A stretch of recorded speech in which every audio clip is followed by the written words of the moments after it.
can. So I'm going to go straight to my PowerPoint. Very simple. Like I said, today is Who Said You Could Teach? Helping educators reach, teach, and empower young men. My agenda today is pretty simple. I'm going to give you a quick welcome. I'm going to talk about, I am the program quality director at an organization in Omaha, Nebraska called Collective for Youth. I'm going to talk about Collective for Youth just a little bit. I'm going to share my story briefly, and then talk about four truths about boys, Black boys. And then I'm going to give you 5 steps on how to reach, teach, and empower young men. And then we're going to do a short reflection, and then we'll get out of here. Very interactive today. My objectives today are to, one, I want to help develop an understanding to better serve young men, and then create strategies to reach an unmet population. You may be like me, or you may not, but I am constantly hearing stories about young men falling through the cracks, young men not being able to do whatever. But want to talk about that. And then really, on this virtual conference, really want to have fun learning together. So if you don't get a laugh or you get a smile or something out of today, I didn't do my job. Collective for Youth. Collective for Youth has been around. We're in Omaha. We've been around for about 10, it's probably about 12 years now. And I'm just going to share with you our mission and our vision. Our vision at Collective for Youth is to develop a community of thriving out-of-school time partners who are empowered to ignite the imaginations and grow the minds of youth. That's what we do. We try to do it very, very well. Our mission is we are connectors for advocacy, resources, and training for out-of-school time providers in Omaha, like I said before. Love doing that, love working with my team, making those things happen. What we do, we're really about systems, partnership, support, quality improvement, professional development, collective fundraising and grant management, and data collection, including measurements of youth outcomes. We would be remiss, I may say remiss a bunch of times, but we may not do what we do well if we're not able to say, here is what the data looks like, and here's how it is affecting youth and their environment. So we really want to, that's what we do. We focus everything on a pyramid of program quality. You may have heard of Maslow's hierarchy of needs, but it's really, I'm not going to go into this a lot right now, but it's really about safety, supporting, interaction, and engagement. We believe that if a program is created with a safe environment, with safety in mind, and supportive, the kids are supported by the adults that serve them, they're going to be encouraged to interact with each other, and the program is going to interact, but ultimately, they're going to be engaged and they're going to stay. All right. My favorite quote in the whole world is, and kind of why I do the work that I do, is the greatest tragedy in life is not death, but living without reason or purpose. It is dangerous to be alive and not know why you've been given life. Each day when we wake up, we have the opportunity to serve kids and serve families. And if we know that we're going to do everything that we can to make it work for kids, make it work for families. But we have a reason and a purpose. We're not just getting out of bed just to hang out and do nothing. That's not any fun at all. My story is pretty simple. Some people ask me, why am I so passionate about this work? Well, it's pretty simple. I had some great teachers growing up, and I had some not so great teachers. But when it comes to this work, if you see me, I am the result of a bunch of different people, but there are 3 people that really impacted my life. But the biggest one was my father. When I was in high school, I was very, very gifted athletically.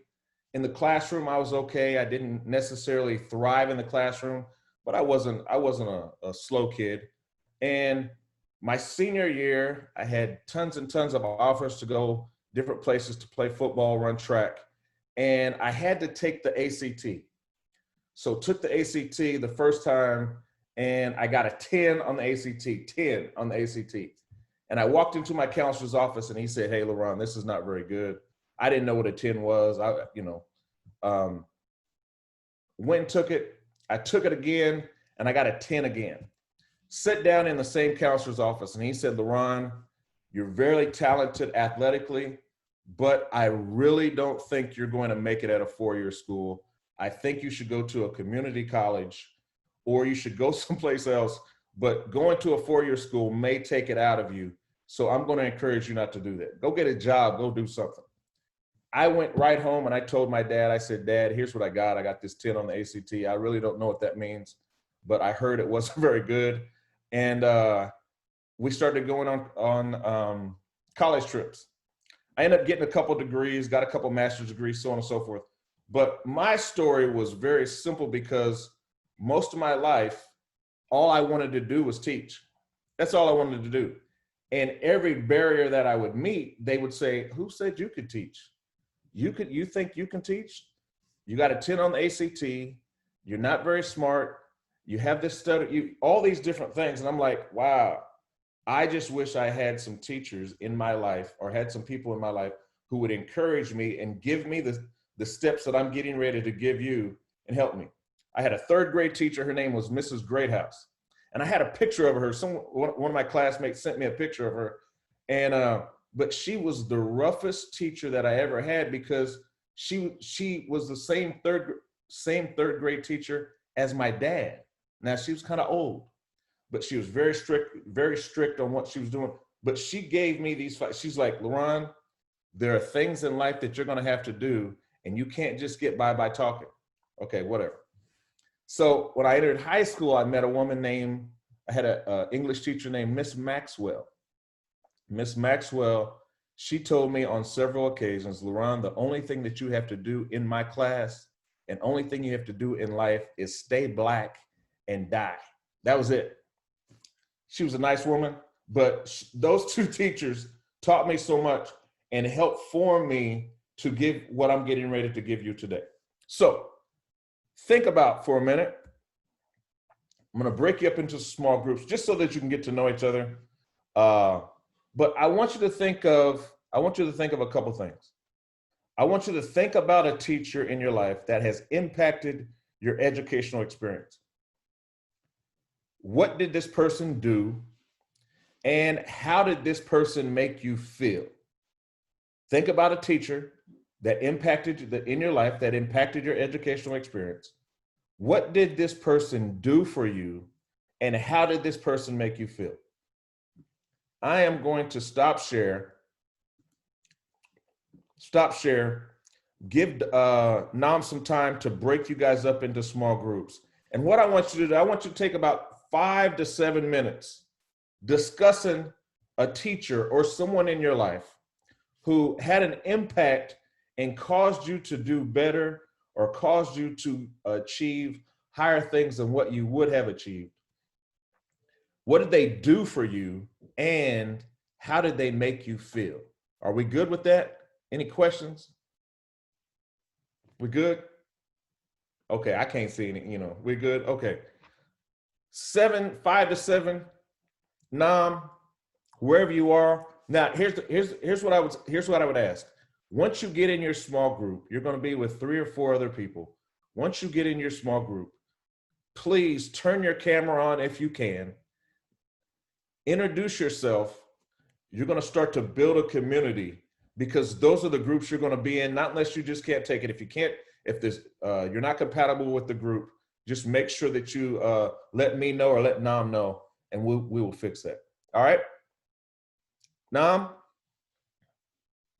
whenever you're ready, let's break up into groups.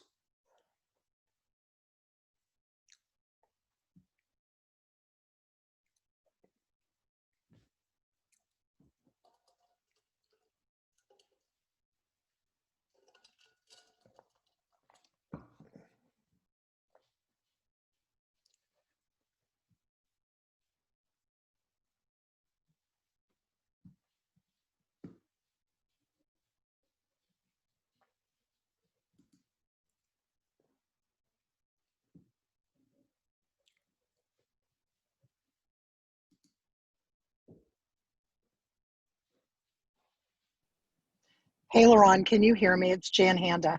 Hi, Jan. How are you? I'm driving. It's Okay. scary. All right. I'm driving and I'm going to have to I'm going to have to leave your session, but I am Okay. so happy that are we the only two on here right now? No, there's a few of us in here. Okay. Well, I really appreciate you doing this session and I'm going to follow up with you afterwards to talk to you about something. Okay. All Wonderful. right. But Thank you. I've got another commitment, so I'm going to have to sign off, but Okay. so excited that you're doing this session. Thank you. No problem. Okay. Thank you. Okay. Bye-bye. Bye-bye.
Nam, did you give them 7 minutes?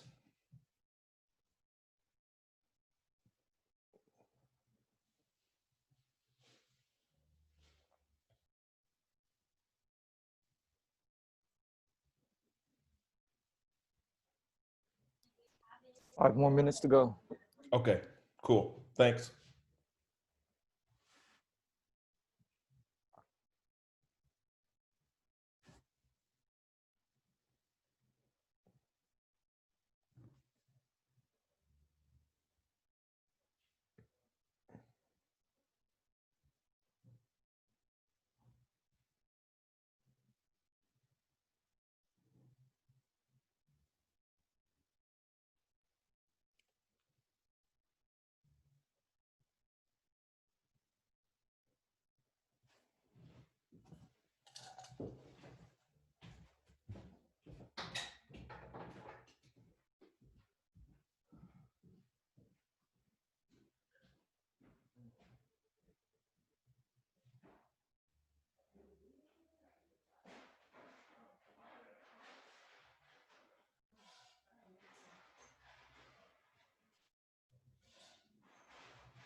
I just broadcasted a message to everyone letting them know that they'll get pulled back in about 4 to 3 minutes.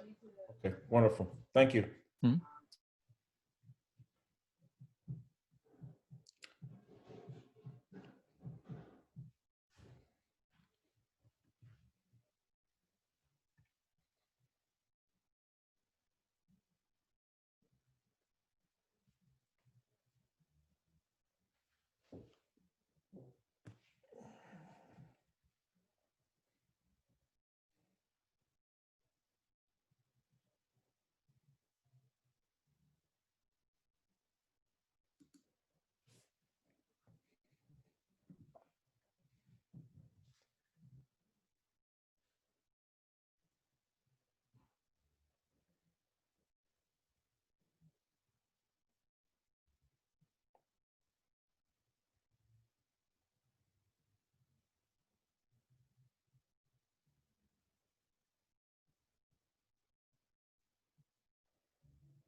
Hi, Lorani. What's happening, Katie?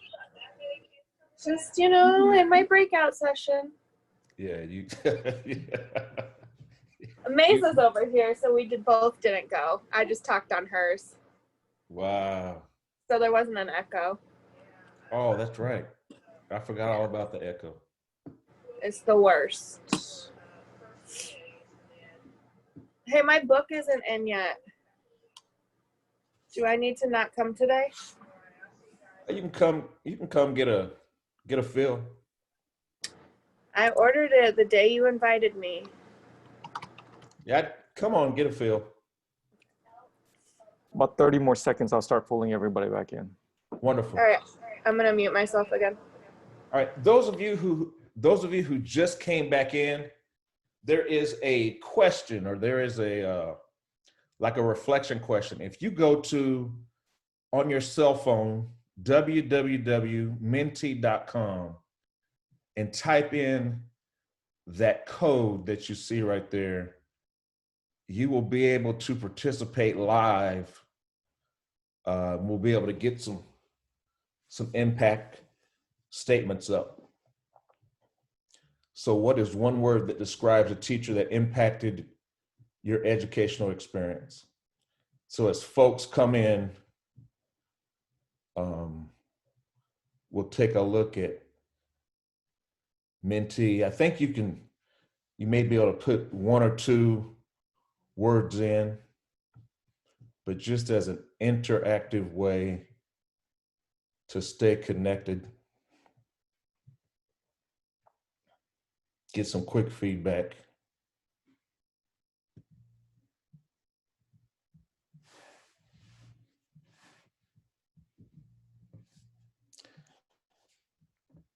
So as you're coming back in the room, take a few minutes and we're going to create a little Wordle or a word map, whatever you call it. And you're thinking about the question, what is one word that describes a teacher that impacted your educational experience?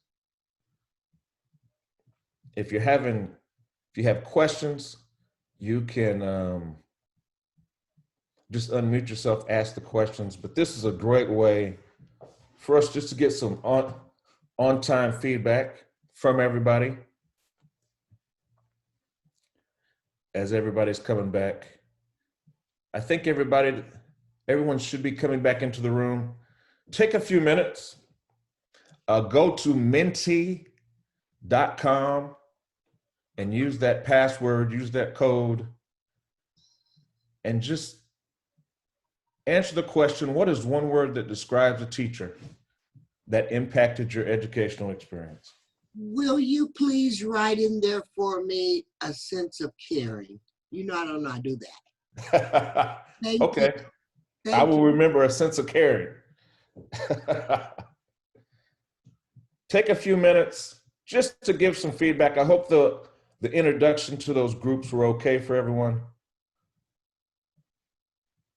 We will be using the Mentimeter throughout this presentation just to get some feedback. We will talking, but a great way. I'll talk about Mentimeter a little bit later. Give everybody another minute. Inspiring, patient, helpful, caring, engaging, unique, honest relationship. Wonderful. Wonderful. All right. Thank you for participating.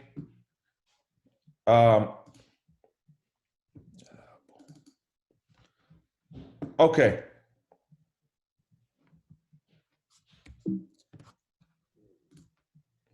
So I want to get right into what we came to talk about. I just want to talk about 4 truths about Black boys and the U.S. educational system. When it comes down to it, you may have Black boys in your program, you may not. You may have brown boys in your program. But a couple of the truths that I just want to highlight is Black boys are more likely to be placed in special education.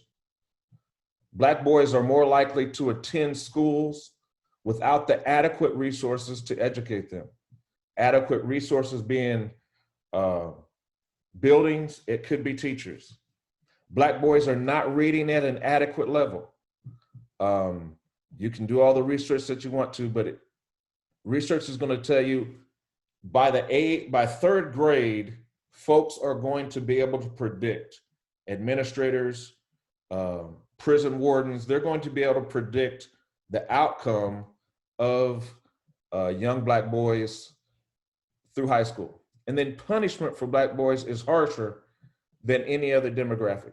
You may see that, it may be in your mind, but the reality is when we look at the statistics, those are the truths. Now, where does that come from? I'm not going to spend a lot of time today talking about stats. Stats are, we know the stats, we can talk about the good stats or we can talk about the crazy stats.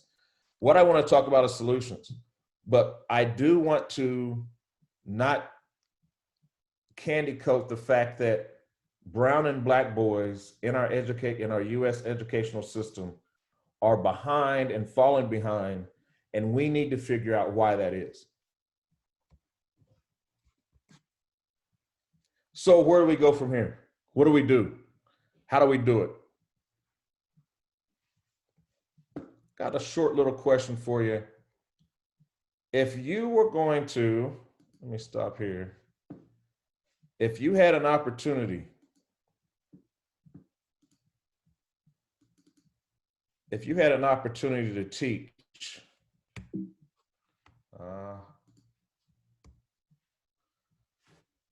same Mentimeter, who would you rather teach in your program? Who would you rather teach in your program? Let's vote, because all of us have a favorite. Who would you rather teach in your program? Go back to that Mentimeter site. Question number 2.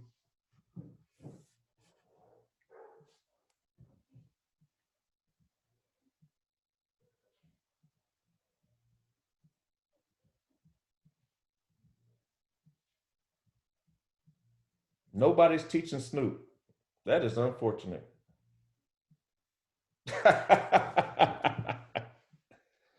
Oh, okay, now I had to put some pressure on somebody.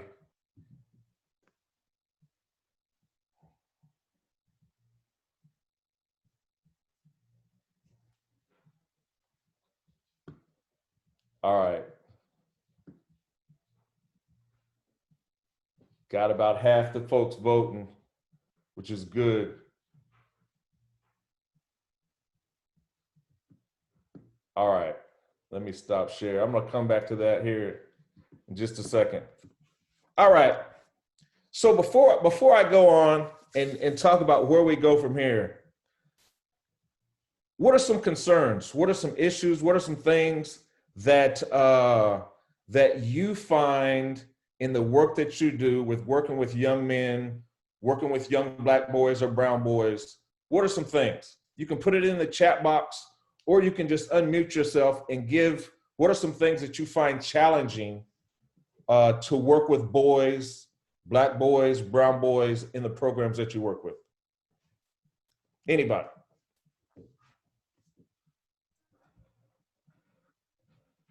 Me. I teach, I was teaching 3rd grade, and to me, it seemed like our younger boys had to be, they felt like they had to be tougher. They were single parenting or boyfriend here and there. So they felt like they had to be the man of the house because they were really secure, their sisters, and, you know, they had to be stronger people, you know, for such little people. Okay. All right, thank you. Anyone else?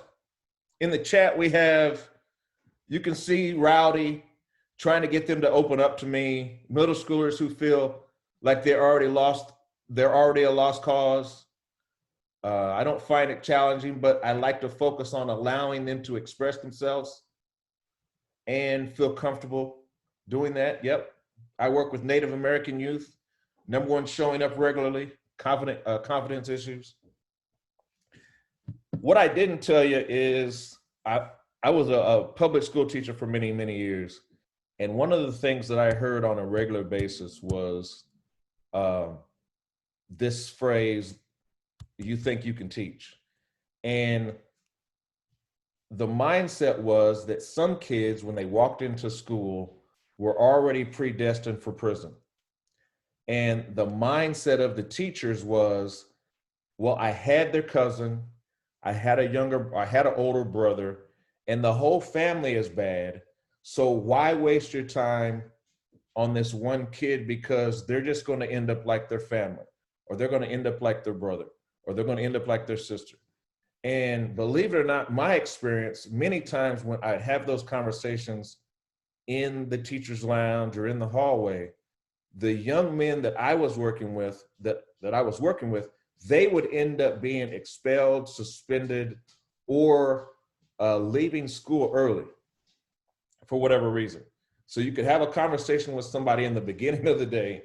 I don't like them because they looked at me funny. I don't like them because they challenged me in a certain way. And by the end of the day, they were suspended for 7 days. And we all know what happens to young people when they're not in school, when they're not coming to an after school program, and they're out on the street. The streets get a chance to raise them. So the mindset of what are the barriers or what are the things that are challenging, what I want to do is hopefully eliminate some of those things today, but cause you to introspect some, or look inside yourself to say, okay, this is what I can do to teach, to reach, teach, and empower young people. So go back to my PowerPoint.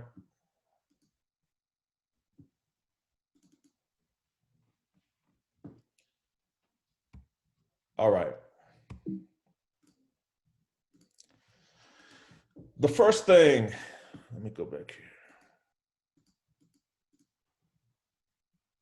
Let me move this.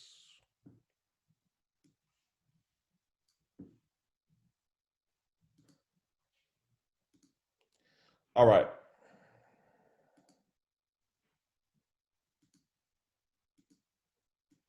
So the first thing that we have to do is we have to be honest about the why. Talk about this a lot, but being honest about the why means a couple things. One, you have to ask yourself, why are you here? Why are you in the building? Why are you trying to teach these young people? Second thing is, where have you been? Many times when it comes to teaching young people, we try to tell them something, we try to give them an experience that we haven't had. And then the third is, what's in it for me? Many times I talk with teachers, and the reason why they're teaching in say an urban school or inner city school is because of two things. One, it was the only place that would hire them. Two, if they stay long enough, they're going to take care of some student loans. All right. They don't live in the community. They're not from the community. They have no experience of what is going on in the community. So let's be honest about your why. Think about for a second, why do you teach, or why do you do some of the things that you do? Is it just because you like it? Is it because of money? What is it? So if you don't understand and you're not honest about your why, when a young man comes into your classroom and he doesn't know why he's there, because you don't know why you're there, they don't know where they've been, and they don't know what's in it for them, now we're in trouble. Which leads me to my first quote of, where purpose is unknown, abuse is inevitable. When we do not know the purpose of a thing, we will ultimately use that thing for something that it's not. So think about, why do we like kids? Why is it important for us to work with young men in a way that we haven't worked with them before? Think about that for a second. Your why. We're going to go to a small group, because really we're looking at how do we reach young people? So I want you to think about your motives for working with young people. Think about your motives for working with young men of color, brown, black, working with young people. Two questions I want you to ask, or two questions I want you to answer in this small group. If what makes you attractive to young people? Now, I'm not trying to be funny when I ask that question, but what makes you attractive to young people? And then what can you really teach someone who doesn't come from where you come from? If you need to take a picture of that, just so you have it in your small group, but what makes you attractive to young people? And then what can you really teach someone who doesn't come from where you come from? All right. Nam, we're going to go back into small groups for about 7 minutes.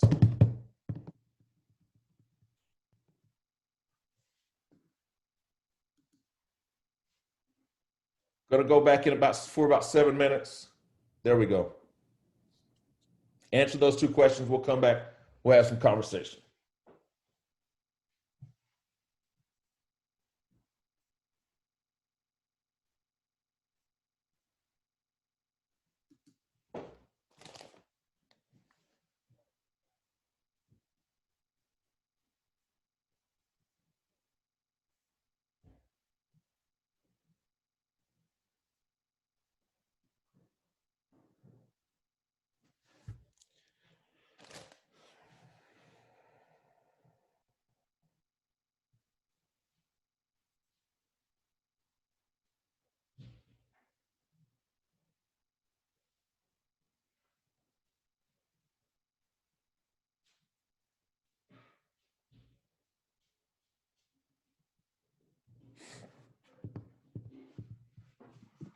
Laron, Hey, Stephanie.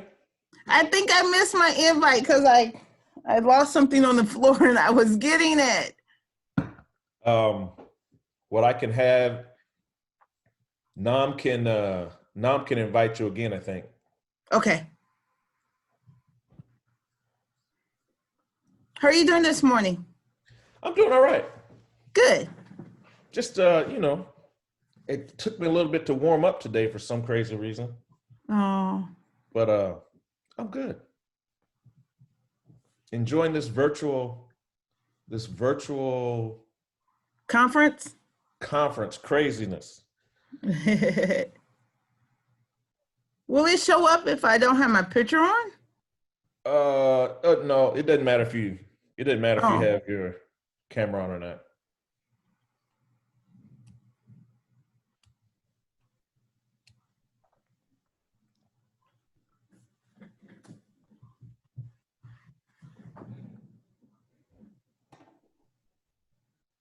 All right. Thank you.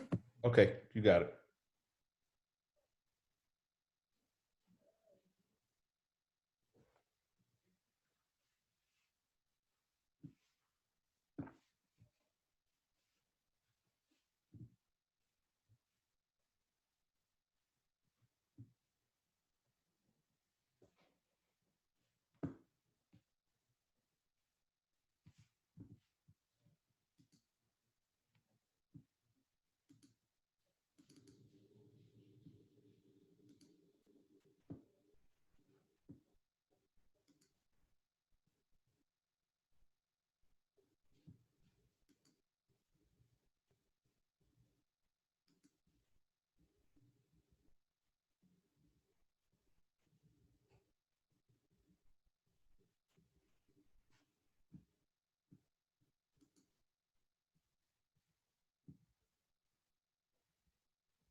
Welcome back, everybody.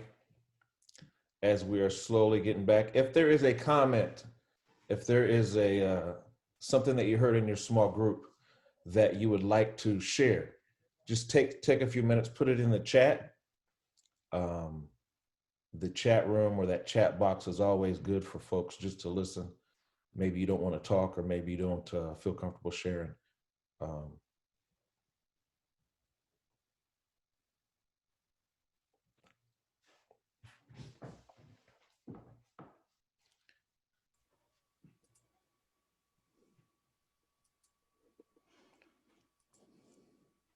From my experience,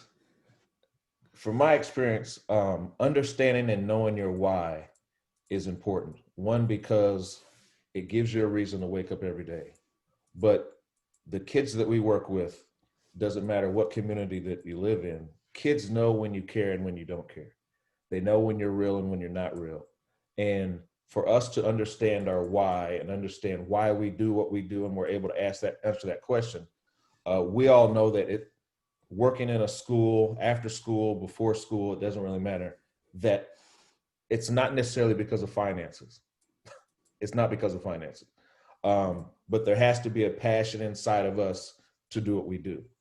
So after we take a look at understanding our why, it's really time for us to, number two, understand your why, but two, we have to earn their attention.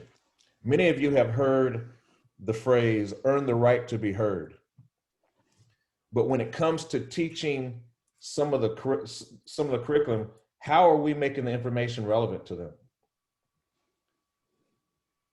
If it doesn't matter what it is, we should be able to, as educators, make information relevant to the students that we're working with. And when that doesn't work, we have to go to our backpack, our bag of tricks, our bag of attention getters to hook kids. When we're not making it relevant and we don't have anything in our backpack, that's on us. It has nothing to do with the kids. But then the third thing is, are you a part of the community or just a teacher in the school? Are you part of the community or just a teacher in the school? I'm going to explain the difference. Part of the community is, it's Saturday afternoon and I know the students that I work with have a soccer game. Or it's Sunday afternoon and I know some of the students that I work with have a football game. Or I know that they go to a specific church in my school or in the neighborhood. I'm going to go and worship with them on that day. Being seen in the community is different than being seen in a school building, because the majority of teachers at some schools do not live in the community. They come to work there and then they leave. We have to make a difference. John Maxwell said, earn the right to be heard by listening to others. Seek to understand a situation before making judgments about them. Earning the right to be heard by parents. That means we may have to go to the grocery store or the Walmart in the community so that we can meet with them, we can talk with them. But if we never earn their attention, now how are we going to teach them anything? Does that make sense? No, give me a head. Somebody give me a head nod. Give me a clap. Give me a thumbs up. Give me a something.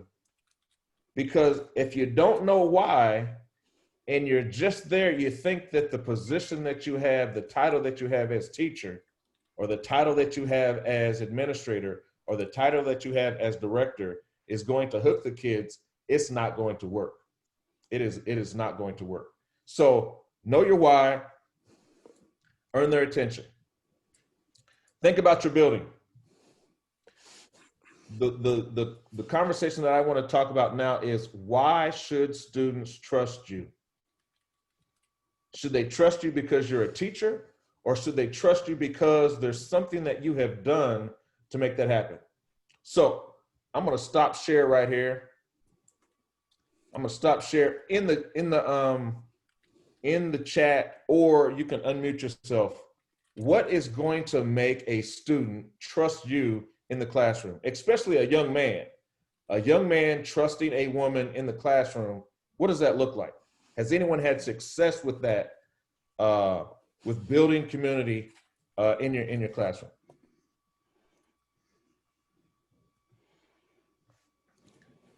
All directors all directors at the YMCA become part of the leadership of Hastings. Okay, which is about our town. I like that.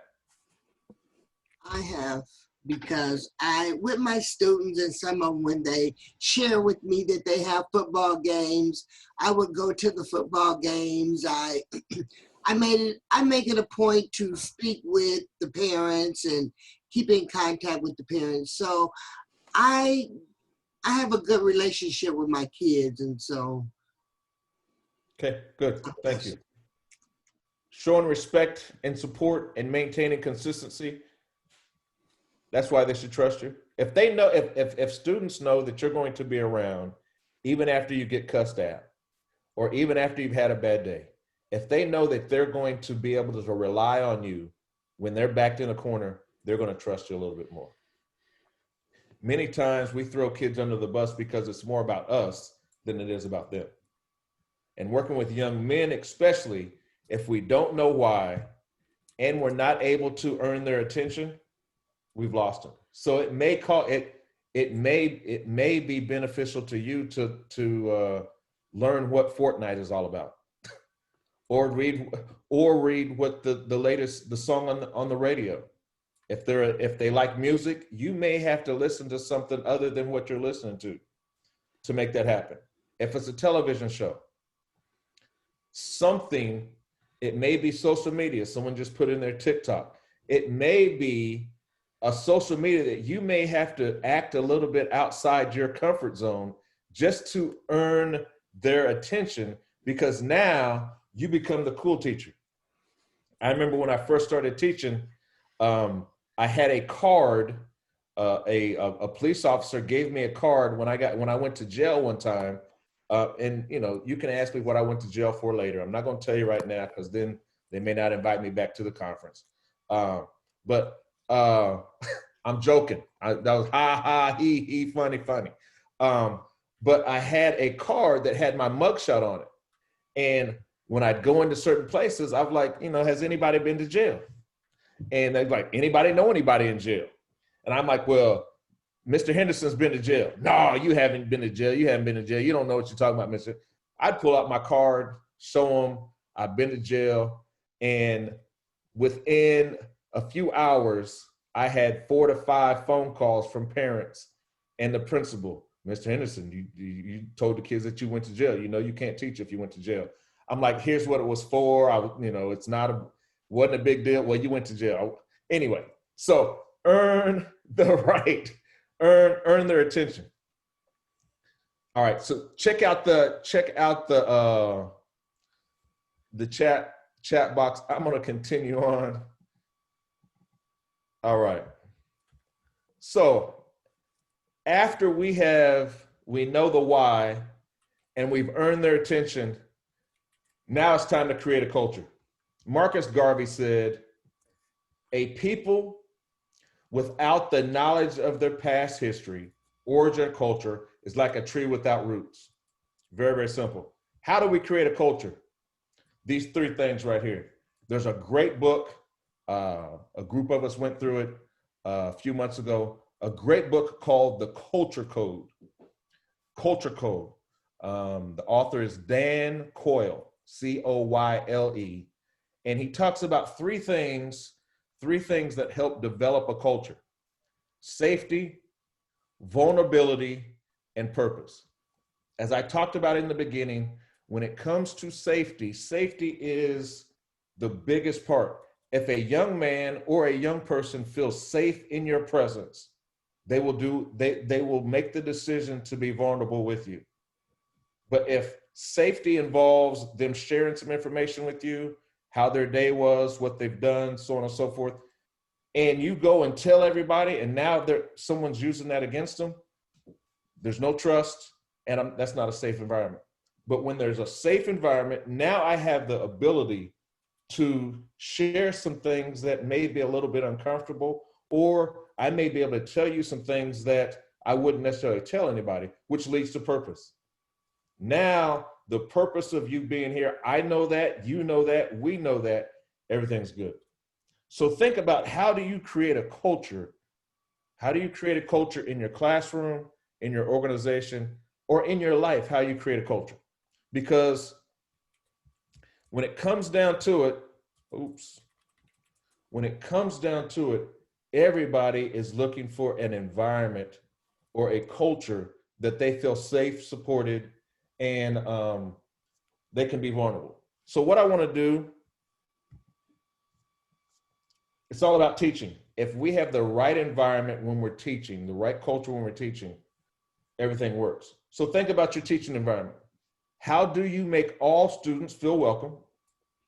And the second question I want you to talk about in your small group is, do you have hidden biases that prevent you from reaching kids? Now, I will say this, all of us have biases. All of us have biases. If anybody on this call or on this, at this conference does not think that they have biases, then I don't know what to tell you. I know what to tell you, but I can't tell you because we all have some biases. But anyway, I want you to talk about those two. I want you to talk about those two. If you need to take a picture, one, how do you make students feel welcome? And two, do you have hidden biases? The answer to that one is yes or no. But how do you make kids feel welcome? We're going to break back into groups another few minutes, then we'll come back. All right. Next people you will see are the people in your group. Those two questions.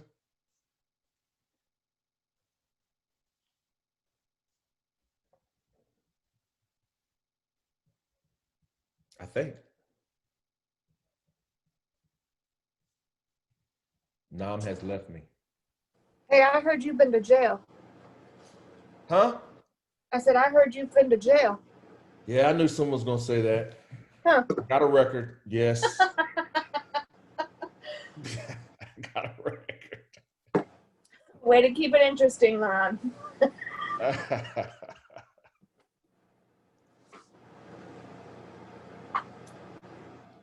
Who we got in our group this time?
Ron, I'm gonna give them 3 more minutes. Does that sound about right to you? Yeah, that works. That works. Perfect. You can give them a couple. All right, I'll make a 2-minute announcement right now. Yeah. Okay. Sounds good.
Well, welcome back, everybody.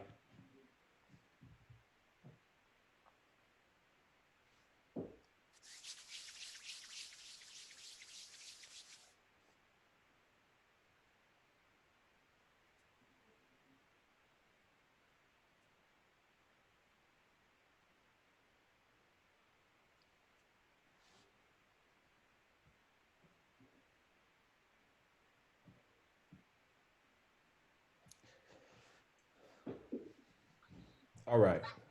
Mr. LaRon, Yes. I just had to say this.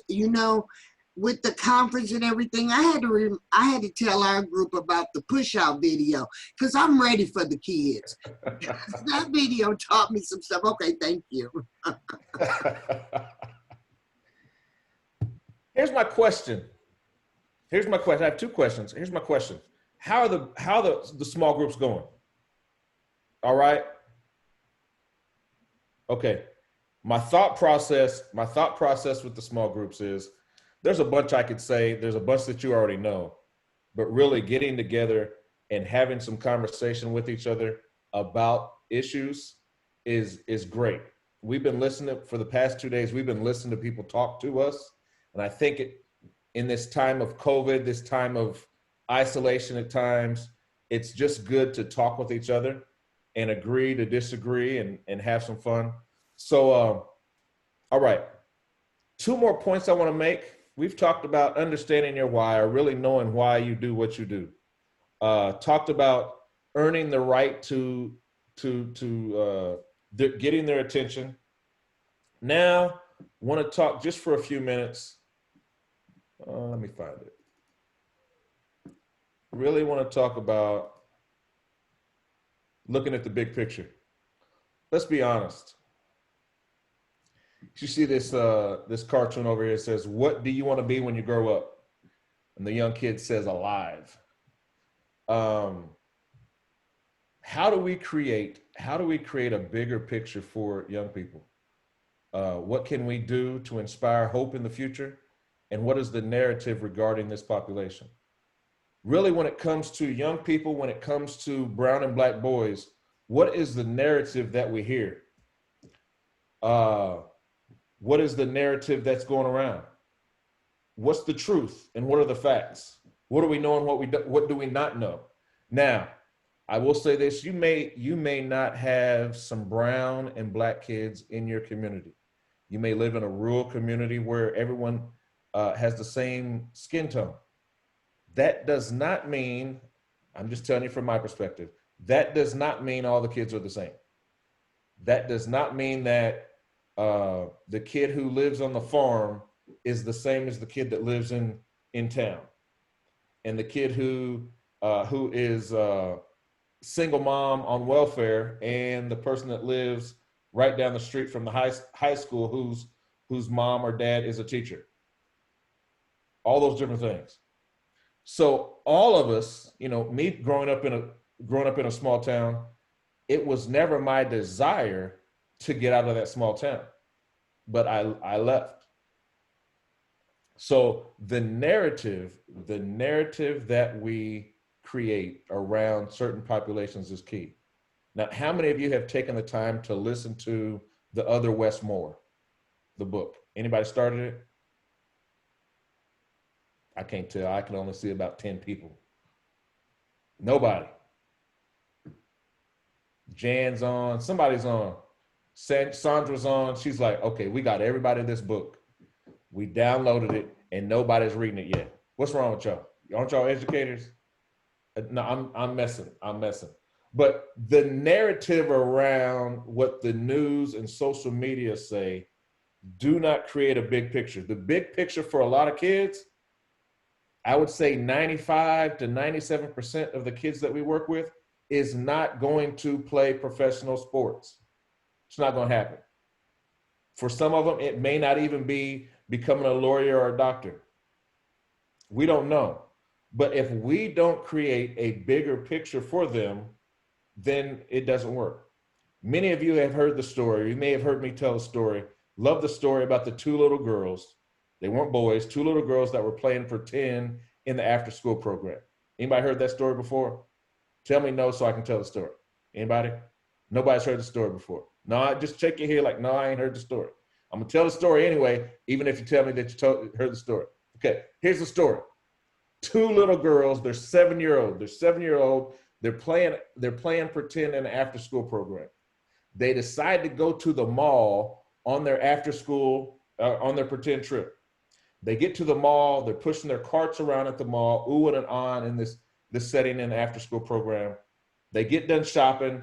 The first little girl pulls up to the line. She says, she takes out her stuff, puts it on the counter, pays with her pretend money.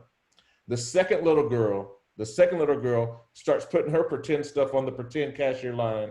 And the first little girl said, you can't buy that. You cannot buy that. The second little girl looks at the first little girl. We're playing pretend. I can buy whatever I want to buy. But the first little girl stays on the second little girl. You can't buy that. Hands on hips. Finally, right before she pays her pretend cashier with her pretend money, the second little girl looks at the first little girl and says, okay, why can't I buy that? The first little girl with a very serious look on her face, true story. The first little girl looks at the second little girl, very serious look on her face and says, they don't allow you to buy those things with food stamps. Okay, let that sit in for a minute. Food stamps, EBT, assistance. They're playing pretend. Now, I'm not knocking anybody who's been on assistance. I understand assistance. I was on assistance for a while, growing up. The reality is the first little girl had gone to the store with somebody and they've always told her, no, you can't do that. No, we can't have that. No, you can't be that. The second little girl didn't have that experience. What type of experiences are we providing for these young people, these young men who only see one way out of their situation? We don't know. All right. But what is the narrative? I don't have time to go into the narrative to have a conversation about that, but what is the narrative regarding the population? That the young male population. You have to determine what that is, and if it's good, we keep it. If it's not, if it's negative, we have to change that. That makes sense? I don't have a lot of time left. All right. Last thing I want to talk about after we understand why we make it attractive, we get their attention, we look at the big picture. All right. Number 5 is we make a commitment to connect. Do we make a commitment to connect? This quote right here makes sense. Don't come to my funeral to show, let me let it all get out there first. Don't come to my funeral to show how much you cared about me. Show how much you care about me now while I'm alive. One of the biggest things that kids need, that I have found in my years of education, being around kids, is they need love. Very, very simple. When we can look at them and they know that we love them and that we know that we care for them, everything changes. So if you look at how can we reach, teach, and empower young people, it's 1, by understanding your why and why they're there. 2, we establish, I just forgot what I was going to say. I really did. Because I forgot what I was going to say. 1, because with this one, many times we wait until after the kids are gone or after we're out of the situation to tell them how much we care about them. And many times kids just need to hear it that day. Forget the curriculum, forget how you're feeling, and realize that you're there because the kids need you and you need the kids. I'm going to end with this real quick story, and then we'll take some questions. There's a young person in my classroom, and she would come in and she would fall asleep. She would come in and she would fall asleep every single day she'd come to class. And I didn't understand why she went to sleep. She'd come in, and then parent-teacher conferences happened, and I talked to her mom, and I said, you know, she's a great student, love having her in class, but she falls asleep. And she looked at me and she said, Mr. Anderson, I don't know if you remember us, but my sons were in your program. I had a diversion program for a long time. And you remember how they, so she tells me a little bit. I'm like, oh yeah, I remember these two brothers who were in my program. She said, do you remember why they were in your program? I said, no, I can't remember. And she said, well, every day that this young girl, this student of mine, when she comes home, she has to fight for herself. And I'm like, oh, wow. Her two brothers came to my program because they had an issue with sexually abusing their sister. And the sister just happened to be in my class with these two brothers, or well, the two brothers that were in my program. I put 2 and 2 together and I'm like, oh, wow. I work with the boys, but this young lady, she's still running from these guys. Made me change the way that I looked at things on the spot. Did I allow her to sleep in my class? Yes. Was I hard on her brothers? Yes. But if we don't take the time to show how much we care now, we may miss out on opportunity to do that. So really understanding the why, understanding why you do what you do is very, very important. Understanding, making a commitment to get some attention, to earn their attention, helping them look at the big picture, making the commitment, making a strong commitment to connect with them is very, very important. So if we do that, we will be able to reach, teach, and empower young people. I'm gonna stop my slide. I feel like I rushed a little bit, but any questions of me? We got about 10 minutes left. Any questions of me about anything?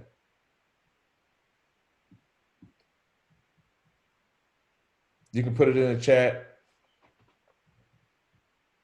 Nope. Okay, here's my last question. I hope this was worth your time. One, just to take some time. Remember your existence is evidence that this generation needs something that your life contains. Without you, it's not going to happen at all. At all. Nam, I think we're done. Not unless anybody has some questions. No? We good? Peace. Peace.